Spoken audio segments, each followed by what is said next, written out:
আসসালামু আলাইকুম everyone, welcome to কোহিনুস kitchen. আজকে আমি আপনাদেরকে ময়দা আর আলু দিয়ে একটা নাস্তা তৈরি করে দেখাবো। বিকেলে চায়ের সঙ্গে খেতে কিন্তু দারুণ লাগে। অনেক বেশি ক্রিস্পি আলুর পুরে ভরা এই চমুচাগুলো বানানো একদমই সহজ। সাধারণ কিছু উপকরণ দিয়ে তৈরি করে নেওয়া যাবে এই চমুচাগুলো। আশা করছি আমার আজকের রেসিপিও আপনাদের কাছে খুব ভালো লাগবে এবং সহজ লাগবে।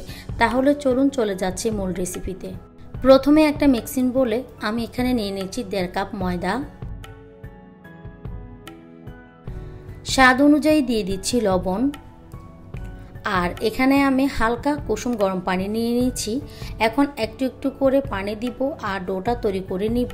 আপনারা চাইলে রুম টেম্পারেচারে থাকা পানিও নিতে পারেন, তবে আজকে আমি একদমই হালকা কুসুম গরম পানি দিয়ে ডোটা তৈরি করে নিব। একসঙ্গে অনেক বেশি পানি দিতে যাবেন না, এতে করে ডোটা নরম হয়ে যাবে। অল্প অল্প পানি দিয়ে ডোটা তৈরি করে নিতে হবে। ডোটা আমার তৈরি হয়ে গিয়েছে। এখন এটাকে আমি 1 মিনিটের মতো মথে নিয়েছি আর উপরে হালকা একটু তেল দিয়ে দিচ্ছি। দিয়ে এখন ঢাকনা দিয়ে এটাকে আধা ঘন্টার জন্য রেস্টে রেখে দিব। এতে করে ডোটা অনেক বেশি সফট হবে আর মসৃণ হবে। এরপর এখানে আমি 3টা মিডিয়াম সাইজের আলু সিদ্ধ করে খুব ভালোভাবে ম্যাশ করে নিয়েছি। এরপর আমি এখানে দিয়ে দিচ্ছি 2 টেবিল চামচ পরিমাণ পেঁয়াজ কুচি, 2 টেবিল চামচ পরিমাণ দিয়ে দিলাম ধনেপাতা কুচি। স্বাদ অনুযায়ী দিয়ে দিচ্ছি লবণ। আলু সিদ্ধ করার সময় আমি লবণ দেইনি। 1 চা চামচ দিয়ে দিয়েছি চিলি ফ্লেক্স, 1 চা চামচ দিয়ে দিচ্ছি লাল মরিচের গুঁড়া। জালটা আপনারা আপনাদের ইচ্ছে মতো দিতে পারবেন। 1/2 চা চামচ দিয়ে দিচ্ছি গরম মশলার গুঁড়া। এখন সবকিছু একসঙ্গে খুব ভালোভাবে মিশিয়ে নিচ্ছি। সবকিছু একসঙ্গে ভালোভাবে মিশিয়ে নেওয়া হয়ে গিয়েছে। আধা ঘন্টা পরে দেখতেই পাচ্ছেন ময়দাটা অনেক বেশি সফট হয়ে গিয়েছে। এখন ময়দাটাকে আমি একটা বোর্ডের মধ্যে নিয়ে নিলাম, নিয়ে হালকা একটু মথে নিচ্ছি। এখন ডোটাকে আমি লম্বা করে নিয়েছি আর এটাকে আমি 2 ভাগে ভাগ করে নিব। তার জন্য মাঝখানে কেটে নিচ্ছি।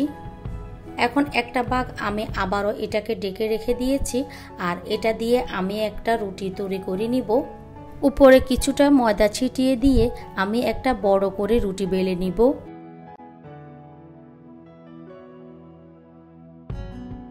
তো আমি বড় করে একটা রুটি বেলে নিয়েছি। আমি দেখিয়ে দিচ্ছি রুটিটা কতটুক মোটা করে বেলে নিয়েছি। এখন আগে থেকে যে আমরা আলুর ডোটা তৈরি করে রেখেছিলাম ওইটাকে আমি রুটির মধ্যে দিয়ে ছড়িয়ে দিচ্ছি।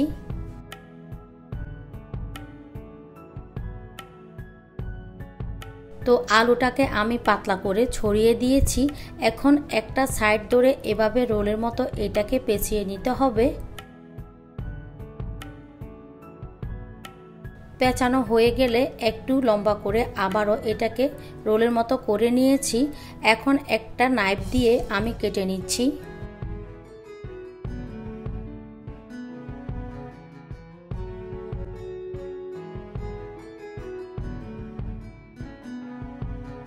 পুরোটা আমি কেটে নিয়েছি।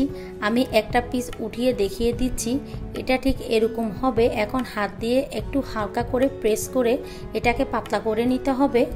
এরপর আমি একটা ডিম ভেঙে নিচ্ছি।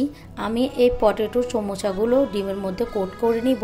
আর আপনারা যদি ডিমের মধ্যে কোট করতে না চান, কিছুটা ময়দার মধ্যে পানি দিয়ে পাতলা করে ব্যাটার তৈরি করে কোট করে নিতে পারেন। এখন এই ডিমের মধ্যে আমি পটেটো চমচাগুলোকে ডুবিয়ে কোট করে নিয়েছি। এরপর চুলায় পর্যাপ্ত পরিমাণে তেল গরম হতে দিয়েছি। তেলটা যখন হালকা গরম হয়ে যাবে তখন একে একে পটেটো সমোসাগুলো তেলের মধ্যে দিয়ে দিতে হবে। আর চুলার হিটটা মিডিয়াম লোতে করে সমোসাগুলোকে ভাজতে হবে। যেহেতু ডিম দিয়ে এগুলো কোট করে নিয়েছি তার জন্য এগুলো তাড়াতাড়ি কালার চলে আসবে। চুলার হিটটা লো মিডিয়ামের মাঝামাঝি রেখে আমি সবগুলো চমচা ভেজে নিব। আর কোনোভাবে চুলার আঁচটা বাড়িয়ে দেওয়া যাবে না, তাহলে কিন্তু তাড়াতাড়ি কালারটা চলে আসবে। চমচাগুলোর একটা পাশ যখন হয়ে যাবে তখন এভাবে উল্টিয়ে দিতে হবে। পটেটো চমচাগুলো ভাজা হয়ে গিয়েছে, দেখতে পাচ্ছেন খুব সুন্দর একটা কালার চলে এসেছে। এখন এগুলোকে আমি তেল থেকে একটা কিচেন টিস্যুর উপর উঠিয়ে নিচ্ছি। তো এভাবে করে আমি সবগুলো পটেটো চমচা ভেজে নিব। তো এরই মাঝে তৈরি হয়ে গেল আমার পটেটো সমোসা বা পটেটো স্ন্যাক্স। এটা খেতে কিন্তু অসম্ভব মজা, উপরে ক্রিস্পি, ভিতরে আলুর পুরে ভরা। এই সমোসাগুলো খেতে অসম্ভব মজা লাগে, তৈরি করাও অনেক সহজ। অল্প সময়ের মধ্যে এই সমোসাগুলো তৈরি করে নেওয়া যাবে। আশা করছি আমার আজকের রেসিপিও আপনাদের কাছে খুব ভালো লেগেছে এবং সহজ লেগেছে। রেসিপি ভালো লাগলে লাইক দিয়ে পাশে থাকবেন। সবাই অনেক বেশি ভালো থাকবেন, সুস্থ থাকবেন, সবাই সবার জন্য দোয়া করবেন। আজকের মতো এখানে বিদায় নিয়ে নিচ্ছি। আল্লাহ হাফেজ।